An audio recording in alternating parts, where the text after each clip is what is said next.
Quando o filme é bom, na sua versão original, se faz necessário uma versão estendida? Ou quando é necessário a versão do diretor? Essa é uma questão que iremos tratar nesse programa, depois da vinheta. Vem comigo!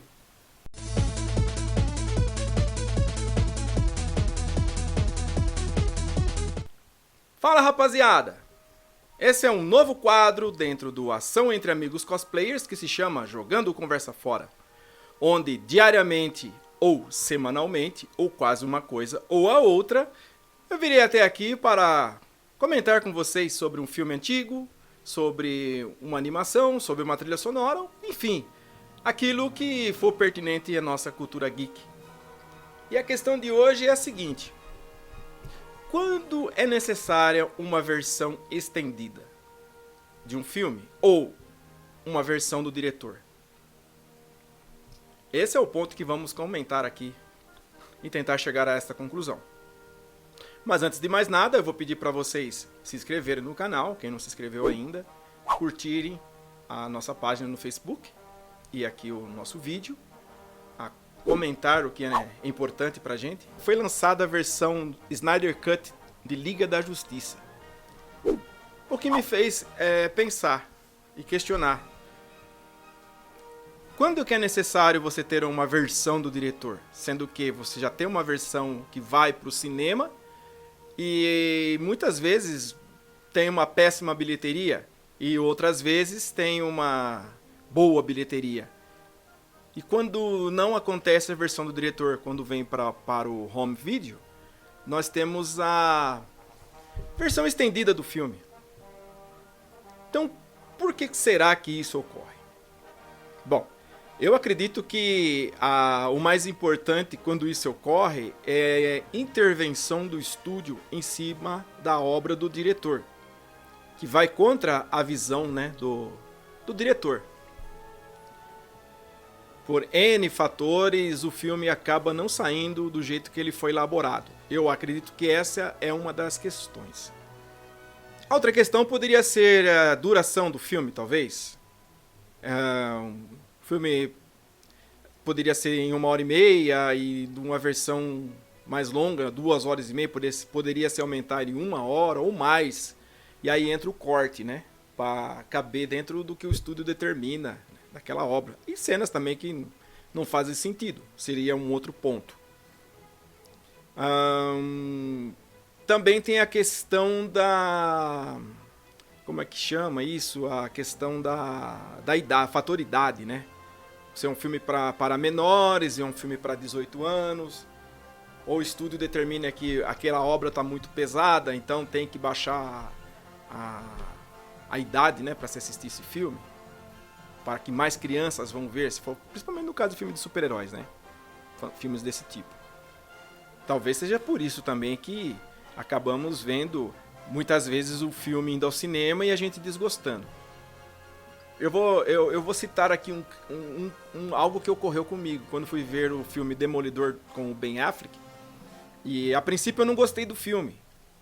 Alguns amigos meus adoram esse filme, eu não gostei do filme.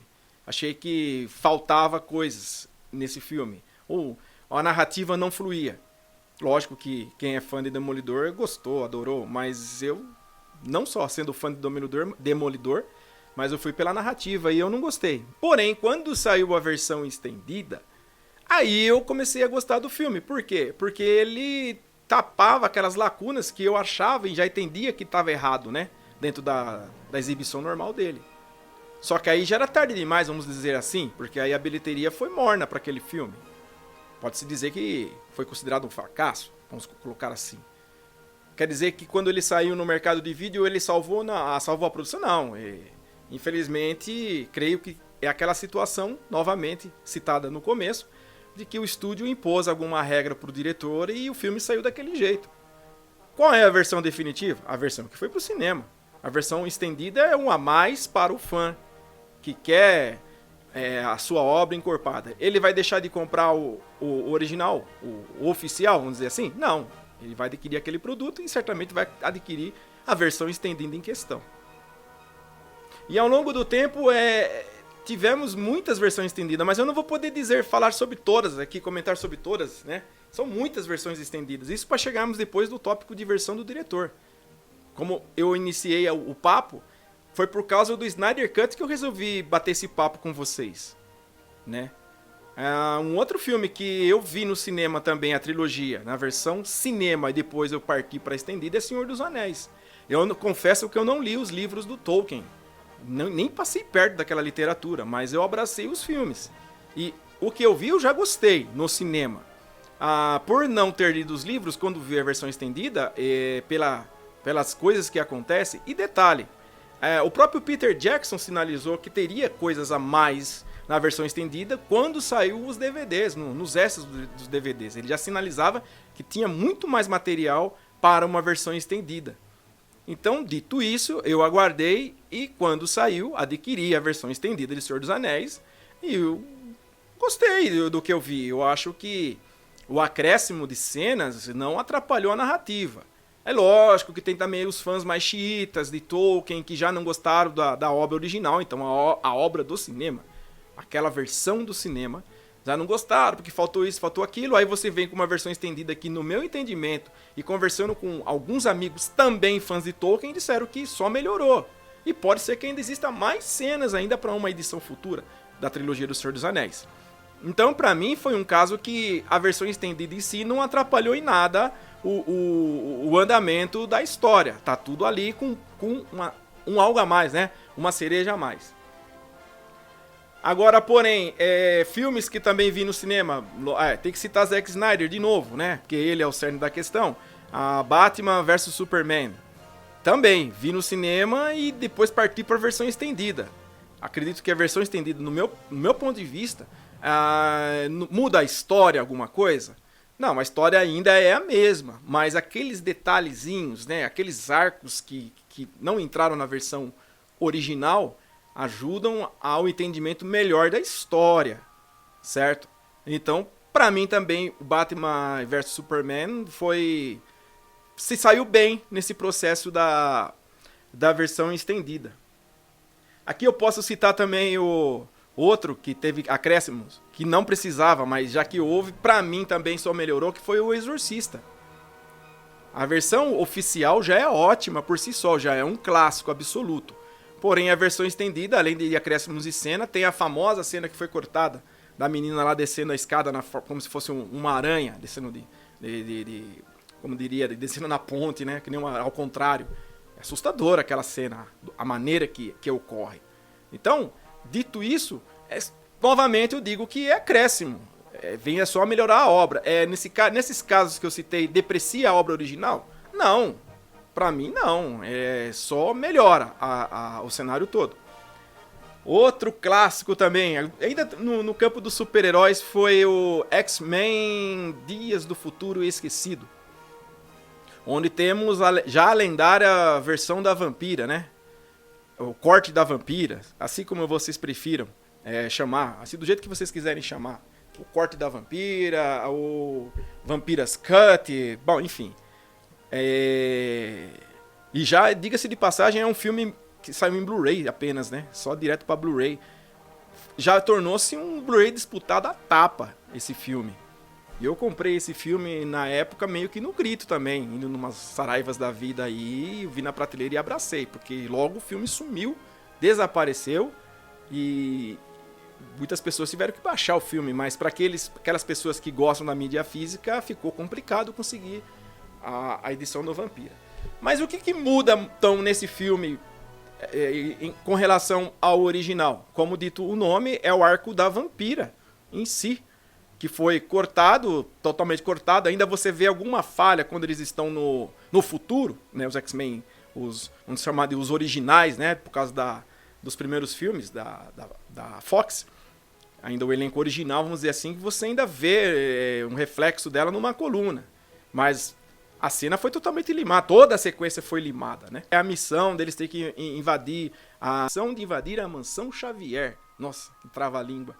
Pra resgatar ela, tal. Então tem todo ali um momento do professor Xavier com o Magneto, tal, que você não acompanha na história original. Então para mim foi válido a edição Vampira.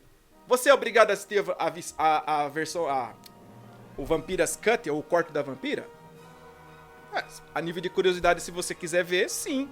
Agora, não, sim, se você gosta da versão original, né, oficial, você vai firme com a versão original do corte da vampira. Isso só para citar um caso que também, novamente, até agora não disse nada sobre algum... E lógico que tem filmes que a versão estendida não melhorou em nada. Às vezes até piora a situação toda.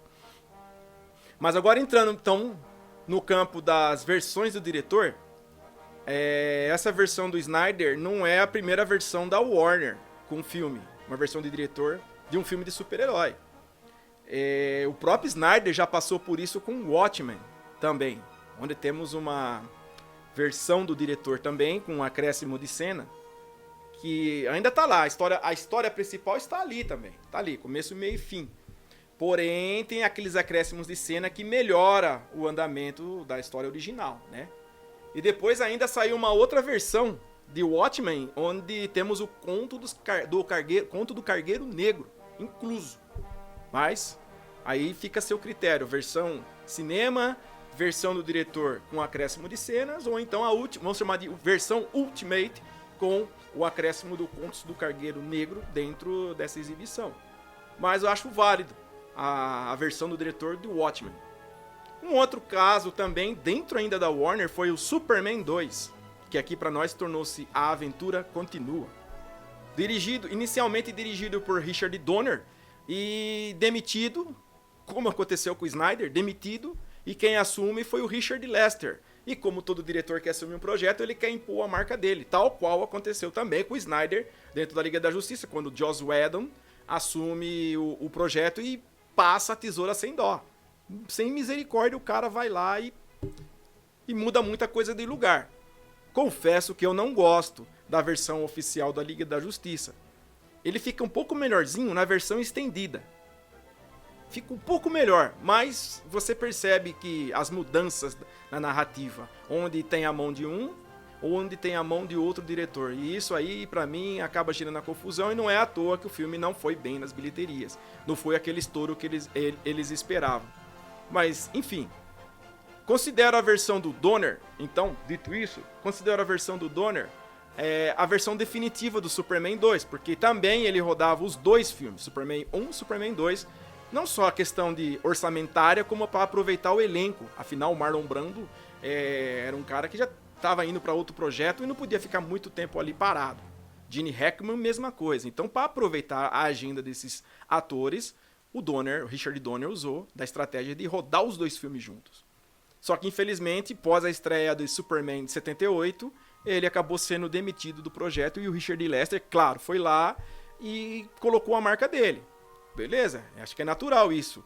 Um diretor assumir um projeto e ele quer deixar o registro dele, a visão dele, mesmo em cima de um outro diretor. Eu entendo quase como compor uma música a duas pessoas, ou um letrista morre e o outro tem que terminar a letra, e aí o cara põe a visão dele porque ele tem que imaginar como era a visão do outro, do anterior. Mas acho que é algo nesse sentido, se é que eu faço sentido com isso. Mas enfim, a versão do Donner anula a versão do Lester? Não, a versão do Lester ainda é a versão oficial, porque é essa que foi pro cinema. A do Donner é apenas a versão dele, como seria esse filme acabado. Como seria o Superman 2. E é lógico que quando eu assisti essa versão do Richard Donner, na época tinha saído, em 2006, o Superman O Retorno, direção de Bryan Singer. E foi levantado lá uma lebre do tipo, como é que o Superman teve um filho com a Lois Lane e tudo aqueles negócios, se o Superman não pode ter filho, porque na época era esse o papo. Hoje não, hoje você vê o Superman com filhos aí, tá tudo certo. Mas naquela época tinha esse negócio, mas o Superman não pode ter um filho com uma terráquea e tal.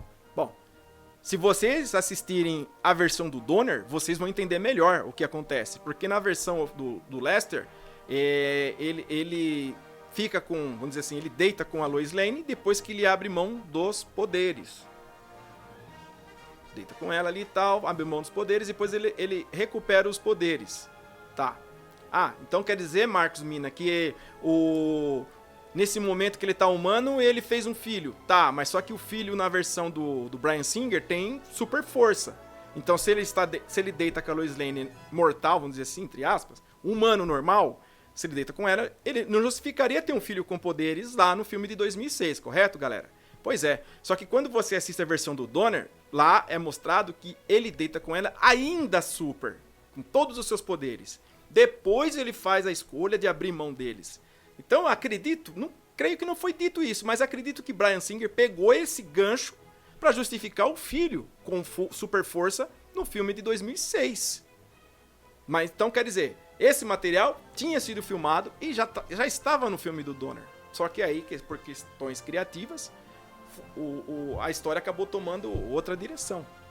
Mas gosto dos dois. Um filme não apaga o outro. Entenda bem, Superman 2, A Aventura Continua, é o oficial, é o que foi pro cinema. Superman 2, o corte do Richard Donner, também eu vou colocar como oficial, porque ele melhora a história, porque agora é o diretor original dando a sua visão de como seria o filme, né? É interessante isso.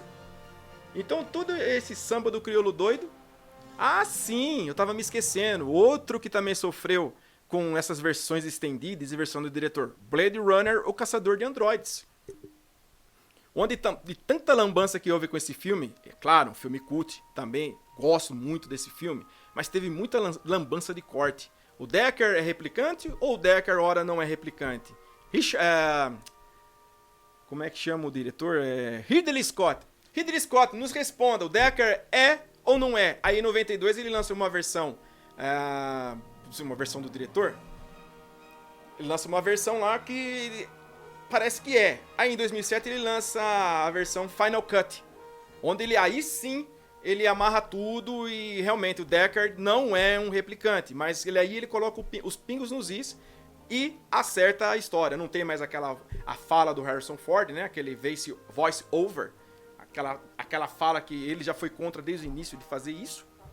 Então, portanto, em 2007, até que o Ridley Scott não resolva mexer de novo no Blade Runner, de 2007 pra cá, essa é a versão oficial, então, do Caçador de Androides.